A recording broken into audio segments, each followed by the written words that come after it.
All right, we'll just open it up with the opening statement from Coach Montgomery. Hey, appreciate y'all jumping on Zoom with me. Obviously, numbers are changing and things are changing, so I appreciate you being available to do it this way. Really excited about the upcoming week. Yesterday I was talking to our team about, we were 8 days away yesterday. We're 7 days away now. You feel that anxiety, that excitement, that butterflies as they start building towards the first game. I know our team's ready to go against somebody besides ourselves, anxious about the opportunity to step on the field and have a chance to compete. So we've had good workouts. We've had a lot of heat the last couple of days, which has been nice to get us ready for game time. But excited. We know we have a great opponent coming in that's very well coached. I mean, Dan Hawkins got a ton of respect for him and what he's done throughout his career. A very creative, very aggressive coach. Got a great staff there with him. As you look, obviously they played last spring, so there's going to be a lot of carryover for them. Also, talent-wise, I mean, you look at what they've got on the field on both sides of the ball and special teams. They got a ton of those guys coming back. We know we're going to have our hands full, and so we got to be prepared and ready to go. But we're excited about the season opening up. Feel like we've got a good football team ready to put them guys on the field and let them go to work. Excited about our opportunity to play at home on the first game. Have a good crowd with the city and their support, and looking forward to a Thursday night football game that we haven't had in a while. Coach, obviously, we're going virtual here for this thing. When it was playing for in person, you've got the volleyball team that had to cancel some games. What is your COVID situation? How do you feel about the chances of playing Thursday? No, I feel good about where we're at. I mean, we don't have any cases right now, and so we're in good shape. Guys are doing a good job. Just got to continue to stay in that plan, and just like I talked to our team throughout camp. We're in a better situation than we were last year, yet we need to be following that same guidelines that we kind of went through last year from the standpoint of tightening down our bubble, being around each other more, trying to stay in those areas. And if you're out in the public, put your mask on and try to protect yourself, because we got a lot of work put into this, and we want to be able to reap the benefits of that, by which is playing game. Hey, let me butt in here 1 minute. If you're not asking a question, if you could please mute your mic there. Thank you.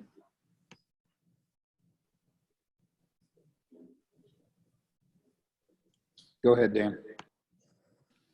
I guess just seeing where you guys ended up last year, this team's got to be pretty amped up. I mean, you got a lot of returners on both sides of the ball.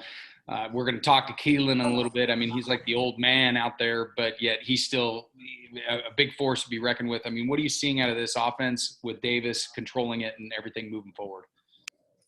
I do think we have the chance and the ability to be a good offensive team this year. It's got to all come together. It's early in the season. Obviously, we've gone against our defense a ton. We haven't got to go against anybody else, and that's when you're really going to start to see us come together.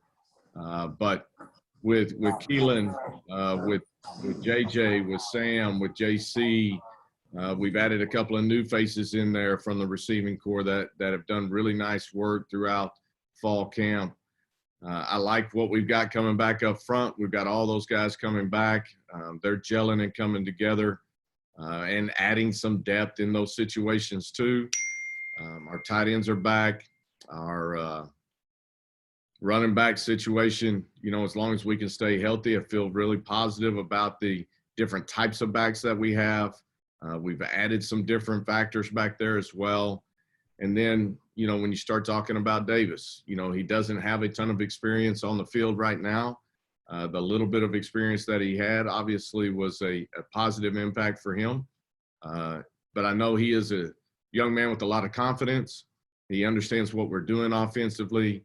And he understands his job is to go out and make good decisions with the football and get those guys involved and be active from that standpoint. So I think we have the opportunity to be explosive again this year, but it's got to come together and we got to see it on the field. And I'm excited about getting to that point. Coach, last year in that limited action that Davis Brin had, obviously he gained a lot of respect and a lot of fandom within kind of the TU culture here. How does he embrace that? How has he used that kind of expectations that he's put on himself in the success that he's had? I don't know that Davis is really looking at it from that perspective. I mean, he's trying to be the best player that he can be each and every day, trying to get better each and every day he steps on the field. He's still learning a lot. Our defense has thrown a ton at him. But for him, he loves the challenge of it. He's excited about what the future holds and what this season holds. And he understands he's just one part of the big machine that's got to continue to keep rolling. And yes, he's in the driver's seat, but he knows he's just part of that system, and he's going to play his part, do it with confidence, make good decisions, and then get those guys around him to really kind of carry more of that load for him. Coach, regarding like the super seniors and all that, Christian Williams, I mean, he's like another staff member in some capacity after he sat that year. But I mean, his importance of being out on the defense for you and what he brings to the table. I mean, he probably knows your playbook on defensive side better than anybody. I mean, how special is he as a player for you moving forward? Yeah, what he brings on the field is with the experience and the leadership, and he's seen so much football in his years here. But more than anything, it's his leadership in the locker room. You know, when you're going through fall camp and you've got a guy that's been through it multiple times and understands the grind that you have to put in, the work that you have to put in, you know, taking care of your body, you know, doing all the little things that prepare you to play. He is fantastic at all that. And he's such a positive influence throughout our team. He's a vocal leader, obviously, of what we do. So you can't really put a number or a price tag on what Christian allows us to do defensively, but also what he just brings to our football team in general.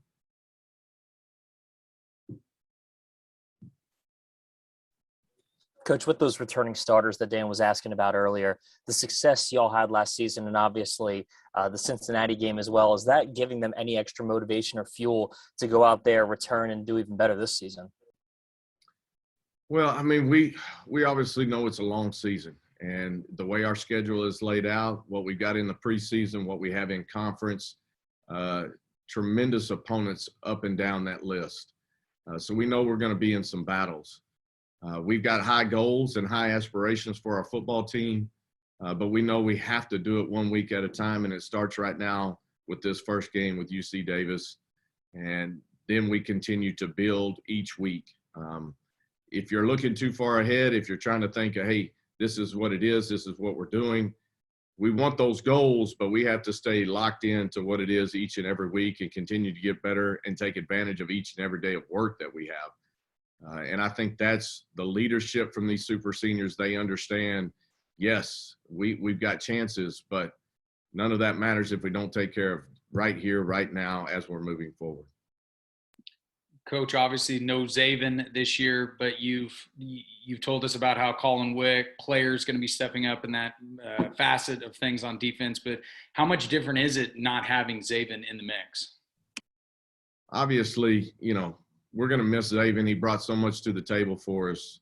But I do think we have a chance with the players that we've got overall defensively. We got a chance to continue to keep raising that bar, to continue to keep being a better defense each and every year, each and every game. I think our guys understand that. I think they're working towards that. When you start talking about Cullen or Jackson or Big Cat or Justin Wright or Johansi or Robert Rebels, you start talking about the secondary guys, you know, whether you're talking about Christian or Kendarian Ray, Tyon Davis, Ty Neal. I mean, these guys have got a lot of game experience underneath. They understand what we have to do, what we expect of our defense, and what they expect of themselves, and they're continuing to push to be great again. Coach, when you look at the schedule, and from our perspective, when we see an FCS opponent, we may think that, oh, well, this is just a tune-up for two really big games coming up, obviously, down the road. How easy is it this year, though, to not overlook teams because of almost getting everything taken away from you guys last season? Yeah, I think there's a factor to that. I mean, each and every game is precious. But as you pull up tape and watch these guys play, I mean, they put 70 points on Cal Poly. They played really tough schedule in the spring, had some battles in there, won the majority of those. If you look at them defensively, they give you a lot of different looks. They're big interiorly. They got athletic defensive ends. They do a really good job stopping the run, playing a lot of different coverages, but you're going to get some man coverage in there, and they've got some guys that can handle that.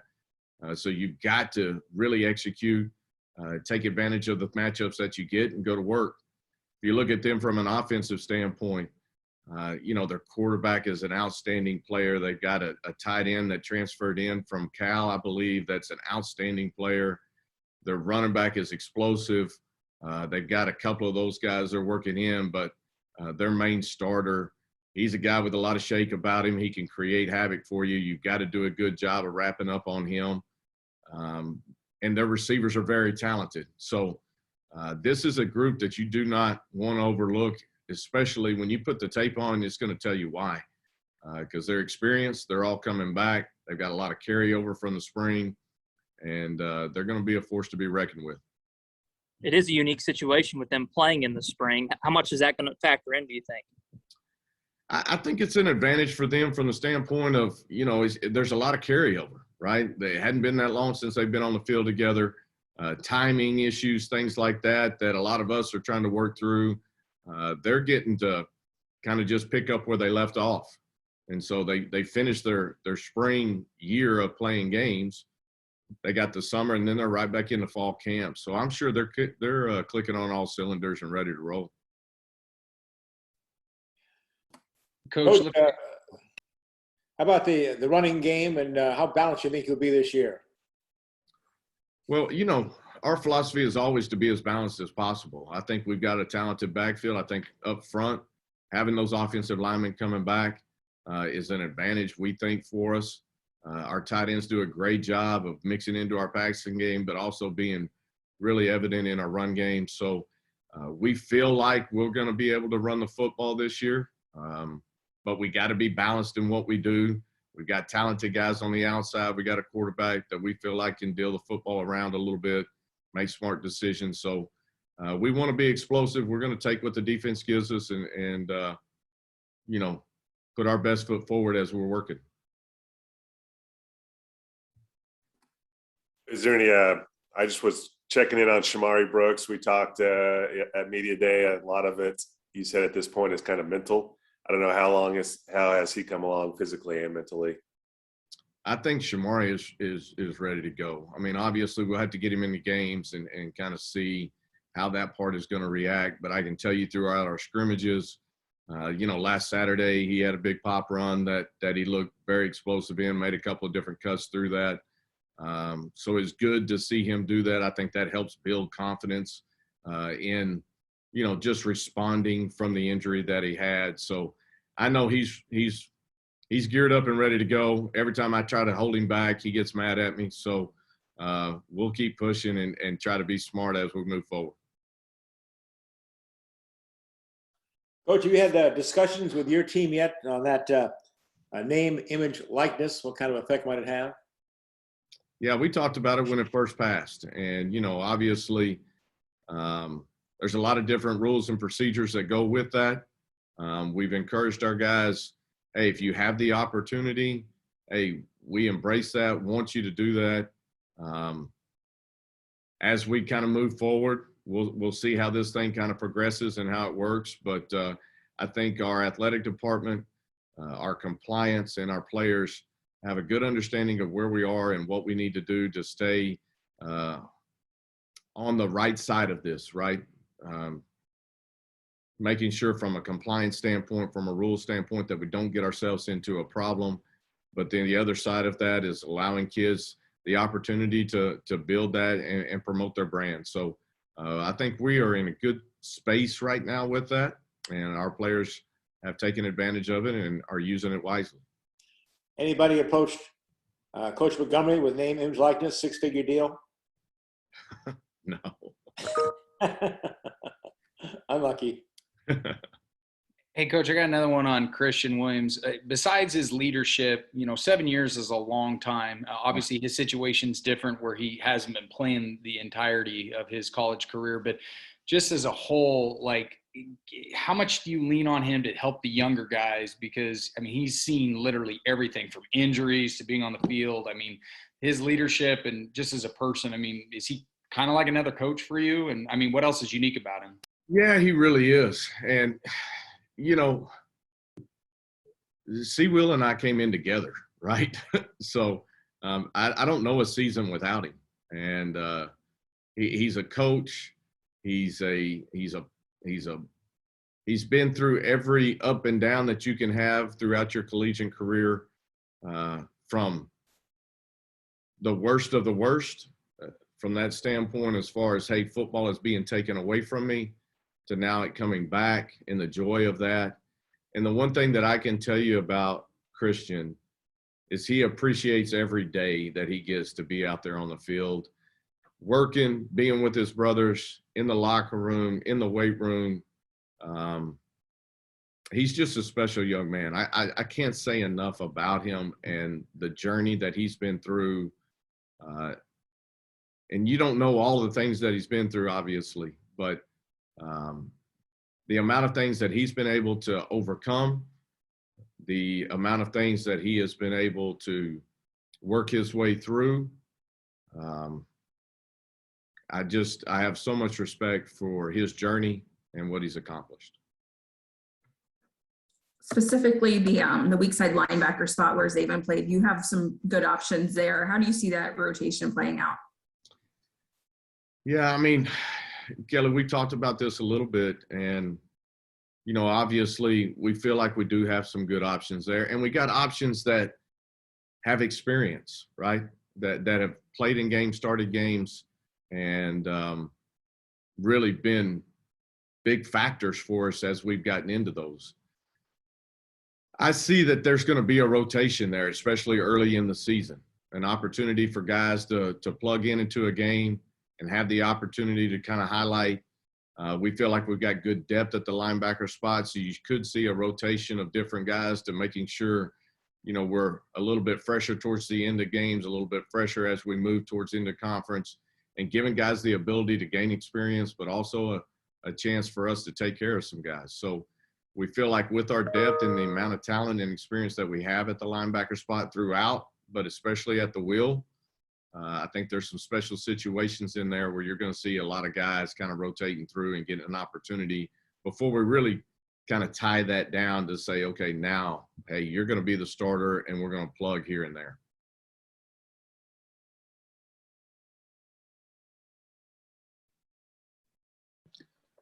Anything else for Coach?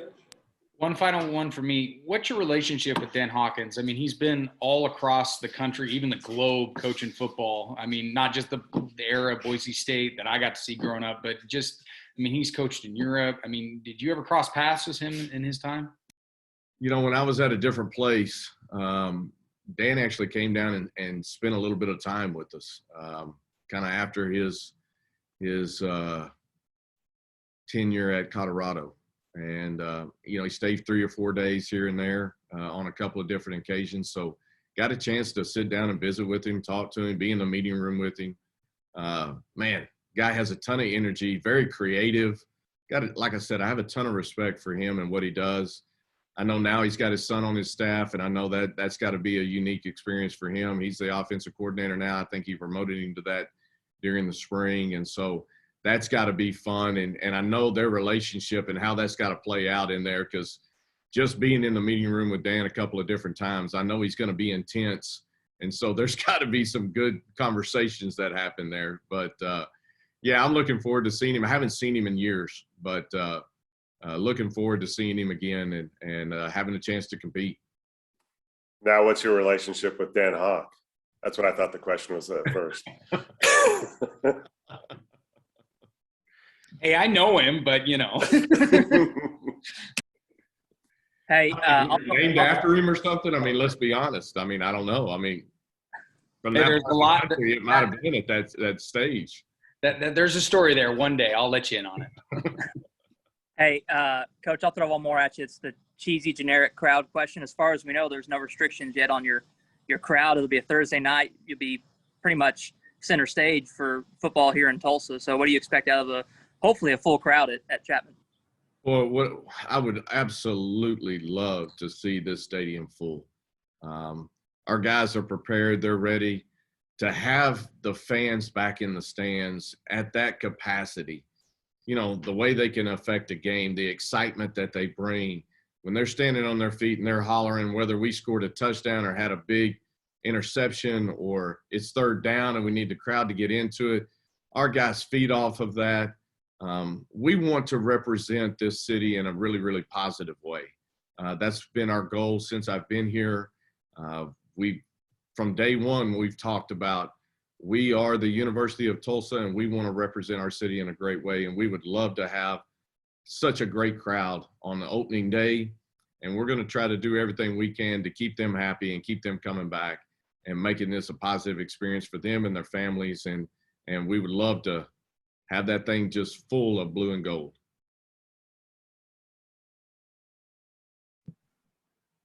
Anything else for Coach? Good. Hey, good luck, Coach. Thank you. Thank you all. Hey, thank y'all. Appreciate y'all making the adjustment for me today. Thanks, No Coach. problem. No problem. Thanks.